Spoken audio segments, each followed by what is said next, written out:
Hello बच्चों, how are you. चलिए let's continue next paragraph. Book is first flight and lesson two Nelson Mandela long walk to freedom. ठीक है, चलिए वो obligations के बारे में बता रहे थे कि अगर वो कंट्री के लिए, कौन बता रहे थे, नेल्सन मंडेला, है ना, कि अगर वो हम कंट्री के लिए कुछ करते हैं तो हमारी फैमिली वहाँ पर पीछे छूट जाती है। ठीक है, चलिए अब यहाँ से हम कंटिन्यू करते हैं। I was not born with a hunger to be free. मैं जब से पैदा हुआ था तब से मुझे फ्री, आज़ाद रहने की भूख नहीं थी, है ना, मतलब मैं तब से आज़ादी नहीं करता रहता था। आई वॉज बॉर्न फ्री, मैं बॉर्न हुआ था जब मैं आज़ाद ही था। Free in every way that I could know, हर तरीके से मैं जो भी तरीका जानता था उन सब तरीक़ों से मैं फ्री था। Free to run in the field near my mother's hut, free to swim in the clear stream that run through my village, free to roast mealies under the stars and ride the broad backs of slow moving bulls। तो वो ये कह रहे हैं कि जब वो born हुए थे उस समय ऐसा कुछ था नहीं, क्योंकि तो वो एकदम फ्री, आज़ाद थे, है ना, आज़ाद थे। अपने माँ का जो हट था, झोपड़ी थी, उसके आसपास के खेतों में दौड़ने के लिए, नदी जो गाँव के पास बहा करती थी उसमें स्विम करने के लिए, तारों के नीचे कुछ आराम से खाने बनाने के लिए, और बुल्स को राइड कराने के लिए, है ना, हर चीज़ के लिए वो आज़ाद थे उस समय। ठीक है, as long as I obeyed my father and abided by the customs of my tribe, I was not troubled by the law of man or God। तो जब तक मैं अपने पापा की बात मानता था और जो भी मेरे जो कबीला है ना, जो ट्राइब्स थे, जो उनकी जो भी मेरी कस्टम्स थे, रिवाज थे, मैं उनको फॉलो करता था, तो मुझे वहाँ पर कोई प्रॉब्लम नहीं थी, है ना, वहाँ पे भगवान का और लोगों का लॉ मानने में कोई प्रॉब्लम नहीं थी। It was only when I begin to learn that my boyhood freedom was an illusion, when I discovered as a young man that my freedom had already been taken from me, that I began to hunger for it। तो वो simple सा बस इतना कहना चाहते हैं कि जब वो बॉर्न हुए थे तो उन्हें पता ही नहीं था आज़ादी क्या होती है। वो आज़ाद ही थे, दौड़ा करते थे, खेला करते थे, नहाया करते थे, है ना, उनको कहीं पर भी कोई प्रॉब्लम नहीं थी, है ना। फिर क्या हुआ कि जब वो थोड़े से बड़े हुए, बॉयहुड मतलब कि जब लड़के वाली उम्र में वो थोड़े से बड़े हो के पहुँचे, तो उनको पता चला कि उनकी जो फ्रीडम है वो एक इल्यूशन है, मतलब एक भ्रम मात्र है। ठीक है, पता चला मुझे, आई डिस्कवर कि यंग मैन, जो यंग हो रहे हैं, जो आदमी बन रहे हैं, बनते बनते मुझे पता चला कि जो मेरी ऑलरेडी है, जो मेरी फ्रीडम है वो मुझसे ऑलरेडी ले ली जा चुकी है। मतलब मुझे पता ही नहीं चला कि मैं आज़ाद नहीं हूँ, कस्टम्स में बंधा हूँ, रीति रिवाजों में चल रहा हूँ, पापा की बात मान रहा हूँ, और वो लोग जैसा कह रहा है वैसा ही कर रहा हूँ, बस उसके आगे कुछ नहीं कर पा रहा। तब उनको एहसास हुआ कि मैं आज़ाद नहीं हूँ, तब उनको ये आज़ादी की भूख जो है वो शुरू हुई। ठीक है, at first as a student I wanted freedom only for myself, the transitory freedom of being able to stay out at night, read what I pleased and go where I chose।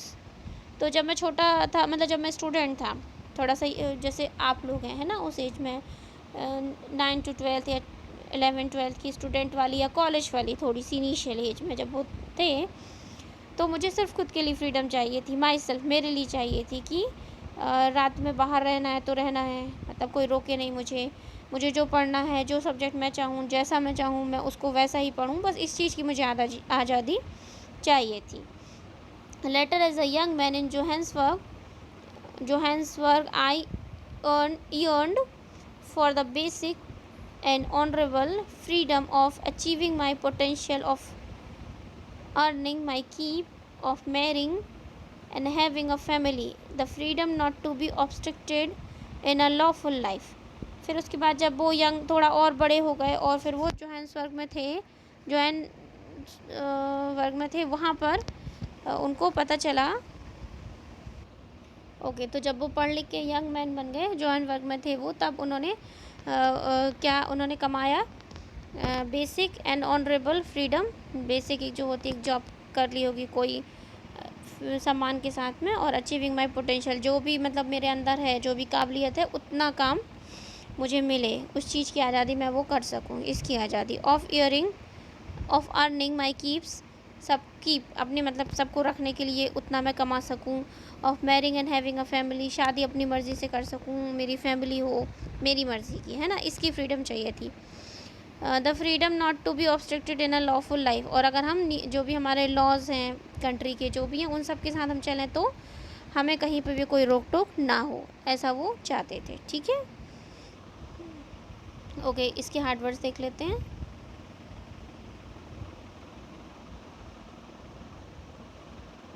Stream,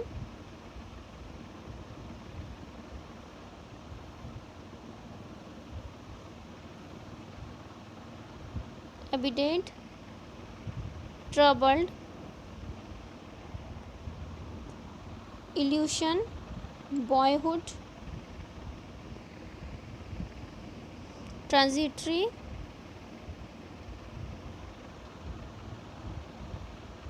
honourable, freedoms, achieving, potential, earning. Okay, this is it.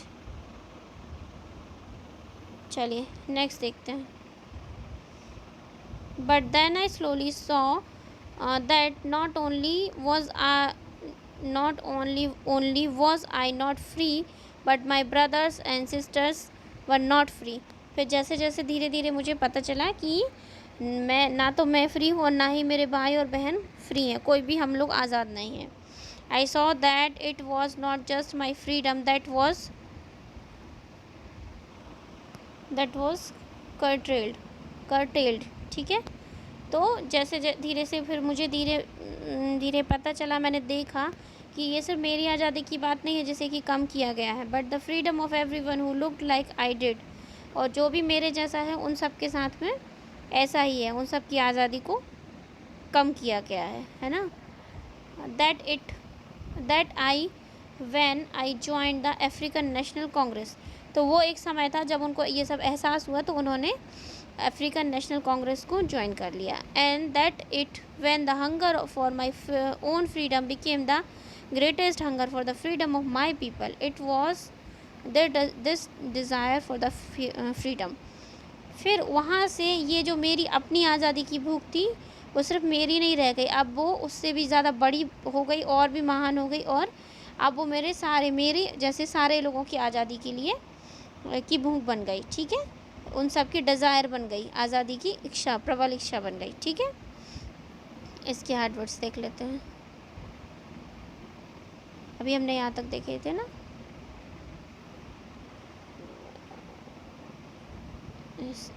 यहाँ पर curtailed,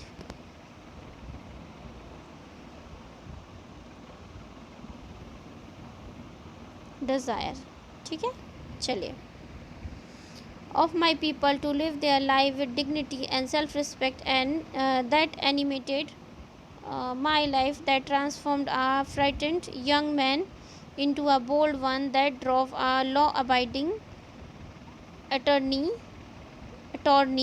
to become a criminal, that turned a family loved husband into a man without a home, that forced a life loving man to live like a monk। Okay, यहाँ पर वो कह रहे हैं कि अब मैं ऐसी आज़ादी चाहता था मेरे लोगों के लिए जिसमें कि एक सम्मान हो, सेल्फ रिस्पेक्ट हो, है ना, और जिसमें कि यंग मैन जो हो वो डरे हुए लोगों में नहीं बदलें, वो बदल के क्या बन जाए, बोल्ड और बहादुर मैन बने, है ना। वहाँ पे लोगों को आज़ादी हो, लॉस उनके हो, है ना, और वो वहाँ पे क्रिमिनल्स नहीं बने, वो अपनी फैमिली के साथ में प्यार से रह पाएँ। ठीक है, ओके, तो यहाँ उन्होंने कहा था कि वो ऐसी आज़ादी चाहते हैं जहाँ पे कि मेरे लोग सेल्फ रिस्पेक्ट के साथ रह सकें। दैट एनिमेटेड माई लाइफ, वो आज़ादी जिसने कि मेरी लाइफ को फुल ऑफ एनर्जी से भर दिया। That transformed a frightened young man into a bold man, ऐसी आज़ादी जिसने कि डरे हुए सहमे से यंग मैन को एक बोल्ड मैन में बदल दिया, मतलब वो खुद की बात कर रहे हैं। ठीक है, that drove a law abiding attorney to become a criminal. Okay, वो लॉ अवॉइडिंग अटर्नी का मतलब है कि वो लॉ को फॉलो किया करते थे, वो खुद एडवोकेट थे और वो खुद क्रिमिनल बन गए। जब उन्होंने बात नहीं मानी तो उन्हें मारा गया और फिर उन्हें जेल में डाला गया, है ना। तो वो जेल में रहे, सज़ा काटी उन्होंने, तो क्रिमिनल बन गए वो, है ना। The turned family loving husband into a man without home, जिसने कि मतलब वो संघर्ष या वो आज़ादी जिसने कि एक फैमिली वाले प्यार करने वाले पति से उनको एक बिना घर का आदमी बना दिया। That forced a life loving man to live like a monk, एक ज़िंदगी से प्यार करने वाले व्यक्ति पे इतना दबाव डाल दिया कि वो एक मॉन्ग साधु बन के रह गया, है ना। तो मतलब क्या किया उन्होंने, फिर वो अपनी फैमिली को छोड़ के पूरा अपने लोगों के बीच में लग गए, है ना, जनहित में लग गए, साधु बन के रह गए। तो ऐसी मतलब वो ऐसी उस आज़ादी के लिए उन्होंने ये संघर्ष किया, कितना कुछ परिवर्तन उनके अंदर आ गया इस आज़ादी के लिए, ठीक है। I am no more virtuous to self-sacrificing than the next man, but I found that I could not even enjoy the poor and limited freedom I was allowed when I knew my people were not free।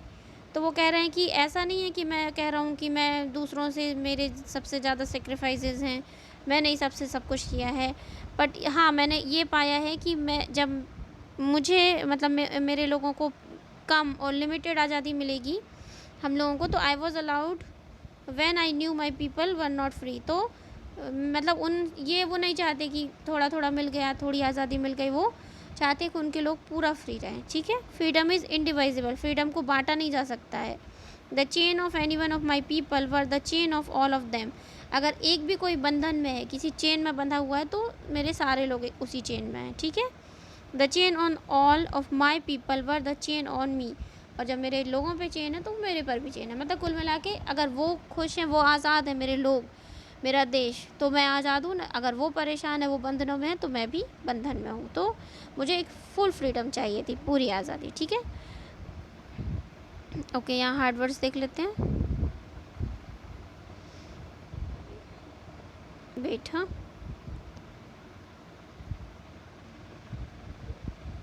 हमने यहाँ तक देख लिया था, है ना। कर्टल्ड freedom तक हो गया था। Okay, dignity, animated, transformed, frightened, drove, law abiding, attorney, criminal, monk, virtuous, self sacrificing, indivisible, this is it. चलिए आगे बढ़ते हैं। I knew that the oppressor must be liberate just as surely as the oppressed. Okay, I knew the oppressor must be liberate just as surely as oppressed. Oppressor का मतलब होता है कि जो जिस पर मतलब अन्याय हो रहा है, ठीक है, और ऑप्रेस्ड मतलब कि जो अन्याय कर रहा है, ठीक है। तो I knew that the oppressor must be liberate just as surely as oppressed, मतलब कि जो अन्याय सह रहा है उसको भी समझना होगा, सीखना होगा, और जो कर रहा है उसको भी सीखना होगा, दोनों को सीखना होगा, है ना। अत्याचार करने वाले को भी और सहने वाले को, दोनों को ही अपनी सोच को मतलब थोड़ा अपने विचारों को लिबरेट करना होगा, सीखना होगा, खोलना होगा, है ना। A man who takes away another man's freedom is a prisoner of hatred. अगर कोई आदमी किसी दूसरी की आज़ादी को छीनता है तो वो नफ़रत का कैदी है, ठीक है। He is locked behind the bars of prejudice and narrow mindness. Okay, prejudice का मतलब है a strong dislike without any good reason, मतलब कोई रीज़न नहीं है लेकिन बस फिर भी नफ़रत किए जा रहे हैं। वही जैसे वहाँ पर होता था, अफरटाइट होता था कि अब जो गोरे लोग हैं उनकी फैमिली में जब बच्चे होते हैं तो वो तो जानते नहीं, पर जब थोड़े बड़े बड़े हो जाते हैं और उन्होंने जो सर्वेंट रखे होते हैं, जो ब्लैक कलर्ड पीपल रखे होते हैं, वो बच्चे उनके साथ भी बैड बिहेव करते हैं, बदतमीज़ी से बोलते हैं, है ना। तो उनको किसी कोई पर्टिकुलर रीज़न नहीं है उनके पास, बस वो देखते आ रहे हैं तो वो भी नफरत कर रहे हैं। तो दिस इज़ कॉल्ड प्रेजुडिस, ठीक है। तो he is locked behind the bars of prejudice and narrow mindness. तो वो धीरे धीरे क्या है, मतलब वो लोग प्रेजुडिस और नैरो माइंडनेस मतलब छोटी सोच के लोग के पीछे लॉक हैं, या उन सलाखों के पीछे वो कैद हैं। आई am not truly free if I am taking away someone else freedom. मैं खुद पूरी तरीके से फ्री नहीं हूँ अगर मैं किसी दूसरे की आज़ादी को छीनता हूँ। Just as surely I am not free when my freedom is taken from me. वैसे ही जैसे कि मैं फ्री नहीं हूँ अगर कोई मेरी आज़ादी मतलब मुझसे छीन रहा है, थोड़ी सी भी छीन रहा है तो, है ना। So the oppressed and the oppressor alike are robbed of their humanity. Okay, तो जो पीड़ित है, अत्याचार जिस पे हो रहे हैं वो, और ऑप्रेसर जो कि अत्याचार कर रहा है, वो दोनों ही में इंसानियत नाम की चीज़ नहीं है, है ना। सहने वाले में भी और करने वाले में भी, ठीक है। ओके, चलिए इसके वर्ड मीनिंग और देख लेते हैं। Oppressor, liberated, oppressed, prison, hatred, prejudice, narrow mindness, robbed और ह्यूमैनिटी, ठीक है। Okay, this is it. Lesson यहाँ पर हमारा ख़त्म हो गया है। इसके बाद में इसके क्वेश्चन आंसर्स हैं, एक्टिविटीज़ हैं। सो हम इनको नेक्स्ट टाइम अगर वीडियो की ज़रूरत होगी तो वीडियो, अदरवाइज़ PDF में आपको सेंड कर दूँगी, ठीक है। Your homework is do hard words, ठीक है। हार्ड वर्ड्स के वर्ड मीनिंग लिखने हैं। Okay, till then take care, stay home, stay safe.